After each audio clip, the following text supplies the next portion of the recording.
খোল খোল তাড়াতাড়ি দোকানটা খুলছি, আজকে কাস্টমার ভালো আইবো। এ হেরে দোকানটার কি অবস্থা, তাড়াতাড়ি মোস মোস। ধুলাবালি পইরা দোকানটা শেষ। ওই বহুত কাম করে লাইছি। ওই বেটা একটা বাজে গেছে, কোনো কাস্টমার নাই। আসলেই তো একটা কাস্টমার নাই। আচ্ছা অপেক্ষা কর, আইবই না কাস্টমার।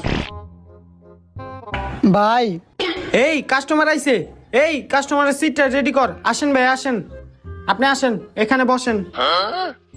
আপনি কিভাবে চুল কাটবেন? আরে ভাই আমি তো চুল কাটতাই নাই। তাইলে কি লিগে আইছেন? ভাই আমি 500 টাকা বাকি নিতে আইছি। বাইরো, সারাদিন একটা কাস্টমার পাই না, হ্যাঁ 500 টাকা ভাঙতি লইতে আছে। বাইরো কি অবস্থা, 500 টাকা ভাঙতি লইতে আইছে, সারাদিন একটা কাস্টমার পাই না। এবার